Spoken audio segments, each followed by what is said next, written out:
Hello friends, welcome back to our own channel wealth growth. Friends, आज हम इस तरीके से पीसी ज्वेलरी स्टॉक के बारे में बात करने वाले। देखिए, ये कंपनी करती क्या है, तो डेफिनेटली ज्वेलरी। ये कंपनी ज्वेलरी बनाती है, इनके खुद के भी शोरूम है। तो इस स्टॉक को हमने इससे पहले भी डिस्कस किया था। हमने जब इस स्टॉक को डिस्कस किया था तो प्रेजेंटली तब उसकी प्राइस 27 के आसपास चल रही थी और प्रेजेंटली स्टॉक अभी डबल हो चुका है। तो मैंने खुद ने भी स्टॉक को 30 रुपीज़ के आसपास बाय किया था। अभी मेरा कैपिटल यहाँ पे डबल होता हुआ दिख रहा है। देखिए, जब भी आप किसी स्टॉक को खरीद लेते हैं तो उसका बिजनेस मॉडल आपको डेफिनेटली पता होना चाहिए। जैसे कि इस कंपनी की बात करें, ये कंपनी गोल्ड ज्वेलरी, यहाँ पे बात है डायमंड, और इनके खुद के शोरूम भी है। तो इन ज्वेलरी बिजनेस में कंपनी कामकाज करती है। तो ये आपने खुद ने भी, बहुत सारे लोगों ने इनके शोरूम से भी ज्वेलरी खरीद ली होगी। तो अगर इस स्टॉक के अगर हम फंडामेंटल के ऊपर एक बार नज़र डाल लेते हैं कि किस तरह से फंडामेंटल हमें देखने को मिल रहे हैं। देखिए, प्रेजेंटली स्टॉक अभी 59 के आसपास ट्रेड करता हुआ नजर आ रहा है। आज भी हमें ऑलमोस्ट यहाँ पे 4% की तेजी स्टॉक के अंदर देखने को मिल रही है। अगर देखें कि वन मंथ के 100%, मतलब जैसे मैंने क्या कहा, कैपिटल डबल हुआ है 28 रुपीज से 59, मतलब कैपिटल यहाँ पे डबल किया है स्टॉक ने सिर्फ 1 मंथ के अंदर। तो अभी अगर हम यहाँ पे प्रेजेंटली मार्केट को देखते हैं तो मार्केट यहाँ पे काफी स्ट्रॉन्ग बुलिश मार्केट हमें देखने को मिल रही है। तो जब भी कभी मार्केट स्ट्रॉन्ग बुलिश रहती है ना, तो मिड कैप और स्मॉल कैप के अंदर या पेनी स्टॉक, इन सारे स्टॉक के अंदर एक बढ़िया रैली हमें देखने को मिलती है। तो इन सारे स्टॉक के अंदर, ये सारे मतलब आपने बहुत सारे स्टॉक को देखा होगा कि डबल ट्रिपल भी हो चुके हैं, बहुत अच्छे रिटर्न्स दिए। हमने भी कुछ स्टॉक को पिक किया था, जैसे कि हमने जीएमआई इंफ्रा को पिक किया था। तो इसको हमने 44 52 इन दो लेवल के आसपास पिक किया था, डबल ऑलमोस्ट। वो स्टॉक अभी 82 के आसपास ट्रेड करता हुआ नजर है, मतलब वो स्टॉक भी हमारा डबल हो चुका है। तो बहुत सारे स्टॉक है जो हमने पिक किए थे, जिसका एनालिसिस हमने आपके साथ डिस्कस किया था। आपको खुद को भी उसको एनालिसिस करने के लिए कहा था कि आप जाइए बिजनेस और चेक कीजिए, और आप सारी चीजें देखने के बाद आपको अगर लगता है कि क्या हम इस स्टॉक को इन्वेस्ट करते हैं तो तभी उस स्टॉक में इन्वेस्ट कीजिए। अगर हम उन दोनों ही स्टॉक को, पीसी ज्वेलर की बात करते हैं और जीवाई, दोनों ही हमारे कैपिटल को डबल किया है। उन दोनों स्टॉक को मैंने खुद में ही बाय किया है, अभी होल्ड है मेरे पास दोनों स्टॉक भी। तो देखिए, मैं अगर आपको कहती हूँ, इसका मतलब ये नहीं कि मैं उनमें इन्वेस्ट नहीं करती हूँ। मुझे अगर कोई स्टॉक के फंडामेंटल, या मैं ज़्यादा फंडामेंटल से ज़्यादा मैं टेक्निकल पे ज़्यादा भरोसा करती हूँ। मैं टेक्निकल के बेसिस पे ही स्टॉक, ज़्यादा से ज़्यादा स्टॉक को पिक करने की कोशिश करती हूँ। अगर मुझे स्टॉक को लॉन्ग टर्म के लिए होल्ड करना है तभी मैं फंडामेंटल पे ज़्यादा जोर देती हूँ।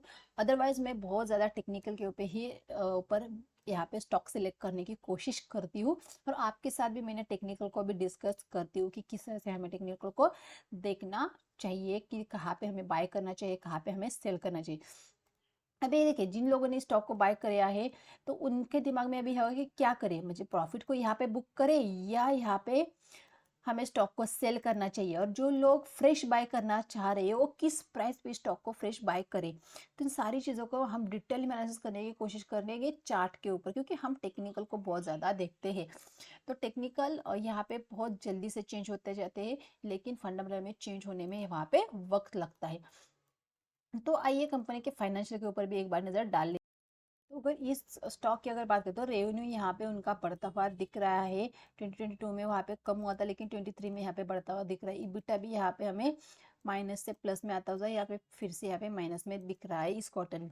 तो नेट इनकम की बात करें तो नेट इनकम के अंदर भी यहाँ पे लगातार कंपनी लॉस में चल रही है। मतलब ये एक पेनी स्टॉक है। हम किन स्टॉक को पेनी कहते हैं? जिन स्टॉक के फंडामेंटल वीक हो। तो इस स्टॉक के फंडामेंटल वीक है, तो ये एक पेनी स्टॉक है।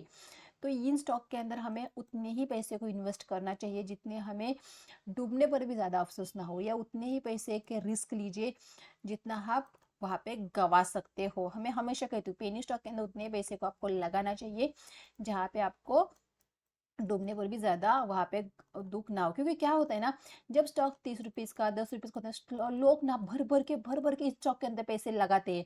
स्टॉक चला तो बहुत अच्छी बात है, लेकिन अगर गिरा स्टॉक, अगर तो आपके प्राइस से भी नीचे अगर बहुत ज्यादा स्टॉक जाता है तो क्या आप उस स्टॉक को, या आप उसे हैंडल कर पाओगे, उस लॉस को बेयर कर पाओगे? तो बिल्कुल भी नहीं। इसीलिए कभी भी देखिए, अभी मैंने खुद लिया है, डेफिनेटली वो डबल हो चुका है, लेकिन मुझे मेरी रिस्क पता थी कि हाँ, मैं इतनी इतनी रिस्क लेती हूँ तो मैं उतनी ही खरीदूंगी।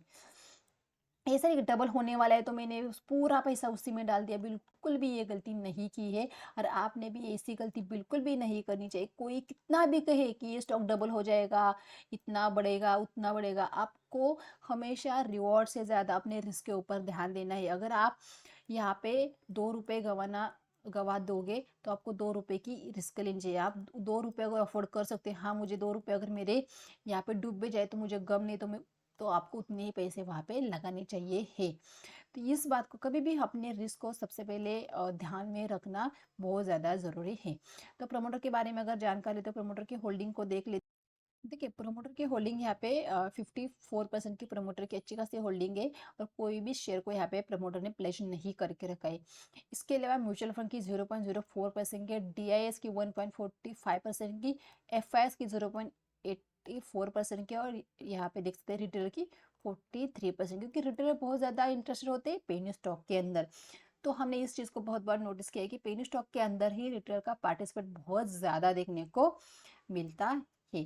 तो आइए चार्ट के ऊपर चलते हैं कि चार्ट हमें फिलहाल किस तरह से देखने को मिल रहा है, हमने कहाँ पे स्टॉक को पिक किया है। तो देखिए, स्टॉक जब यहाँ पे इस रेंज के अंदर था तब हमने स्टॉक को पिक किया था कि स्टॉक यहाँ से ऊपर जा सकता है, क्योंकि ये जो एरिया है, पूरा एरिया, ये स्टॉक का बॉटम था। अगर स्टॉक को यहाँ पे देखेंगे तो ये स्टॉक का बॉटम था। बॉटम के आसपास देख सकते हैं, ये बॉटम है, और बॉटम के आसपास स्टॉक यहाँ पे ट्रेड कर रहा था। यहाँ पे हमारी रिस्क बहुत कम थी कि 10 रुपए के आसपास की रिस्क थी। अगर मानो यहाँ से नीचे भी जाता तो हमारा 10 रुपए की रिस्क थी, लेकिन इससे ऊपर निकलता तो 1:10 की हमें ट्रेड मिल जाती। 1:10 तो छोड़ो, अभी तो हमारा कैपिटल ही डबल किया है स्टॉक ने। तो बहुत अच्छा रिस्क रिवॉर्ड हमारे यहाँ पे बैठा था। कभी भी स्टॉक के अंदर आपका रिस्क रिवॉर्ड को ध्यान में रखने, देखिए मार्केट के अंदर अगर पैसे कमाना है तो आपको चाहे कुछ समझ में ना आए, चाहे आप इंडिकेटर को ना समझे, चाहे आपको प्राइस एक्शन ना समझ में आए, चाहे कुछ भी नहीं, आपको सिर्फ रिस्क रिवॉर्ड के ऊपर, आपको सिर्फ टॉप और बॉटम समझ में आ गया, हाँ भाई ये नीचे यहाँ पे बार बार बार बार बार बार रुका है तो यहाँ से ऊपर गया, तो चलो यहाँ पे फिर से आ रहा है तो फिर से यहाँ पे बाय करो। तो ये चीजें अगर समझ में आ गई आपको, रिस्क रिवॉर्ड और सपोर्ट और रजिस्टेंस, मार्केट के अंदर अगर आपको पैसे कमाए तो सपोर्ट और रजिस्टेंस, और दूसरी बात है रिस्क और रिवॉर्ड, ये दो चीज़ें आपके लिए बहुत ज़्यादा ज़रूरी है स्टॉक को पिक करने के लिए। तो यहाँ पे देखिए, अभी क्या करेंगे, अभी फिलहाल फ्रेश बाइंग बिल्कुल भी नहीं करनी है। क्यों नहीं करनी है फ्रेश बाइंग? क्योंकि फ्रेश बाइंग के लिए आपका रिस्क रिवॉर्ड इतना अच्छा नहीं है। यहाँ पे देखिए, यहाँ पे रेंज से ब्रेकआउट हुआ, फिर यहाँ पे एक स्विंग बनाया, यहाँ पे रिटेस्ट किया, रिटेस्ट होने के बाद स्टॉक फिर से ऊपर निकलता हुआ दिख रहा है। अभी ऊपर स्टॉक यहाँ तक आ सकता है, कितना 70 तक, मतलब जिन्होंने भी बाय किया है उनका एसएल ट्रेल होकर यहाँ पे 52 के आसपास या 53 के आसपास हमारा एसएल आएगा। कि मैंने खुद बाय किया है तो मैं खुद आपको कह रही हूँ कि 53 के हमारे यहाँ ट्रेलिंग एसएल रहेगा, और हमारा यहाँ पे फिर 70 तक के टारगेट रहेगी। इसके ऊपर निकलता था फिर हम 70 के ऊपर हमारा एसएल लेके 90 तक के टारगेट, मतलब हम इस स्टॉक के अंदर, मतलब जिन्होंने भी स्टॉक को बाय किया है उन्होंने अपने एसएल को ट्रेल करना है।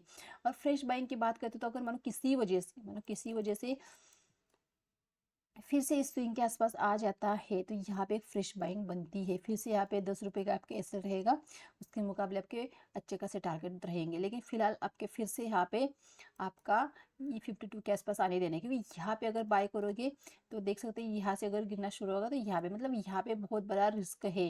तो जितना रिस्क उतना ही रिवॉर्ड है, वो ट्रेड हमारे लिए बहुत बेकार ट्रेड है। हमें अच्छी ट्रेड कब ढूंढनी है? जहाँ पे हमारा रिस्क कम रहेगी, जहाँ पे हमारा रिवॉर्ड ज्यादा रहेगा।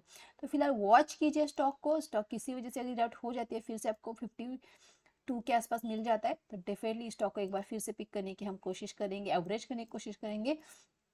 अगर इससे नीचे जाता है डेफिनेटली हम प्रॉफिट बुक करेंगे और यहाँ पे फिर स्टॉक को छोड़ देंगे। फिलहाल हमारा एसएल यहाँ पे रखा है।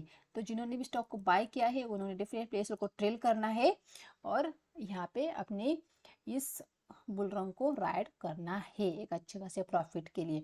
पर जो लोग नहीं, मुझे तो इनफ है इतना प्रॉफिट, मतलब कैपिटल डबल हो गया तो बहुत है, बुक करना आग बंद करके बुक कीजिए, क्योंकि अगर कैपिटल डबल हो गया है तो डेफिनेटली बुक करना ही बहुत ज़्यादा यहाँ पे ज़रूरी है। क्योंकि देखिए, अच्छा खासा प्रॉफिट है तो क्यों फिर रिस्क लेना, ऐसा भी हो जाता है ना।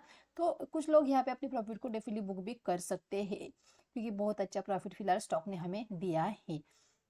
तो गाइस, वीडियो अच्छा लगा तो वीडियो को लाइक और चैनल को जरूर सब्सक्राइब कीजिए। मिलते हैं इसी तरह से एक नेक्स्ट वीडियो में। Thank you.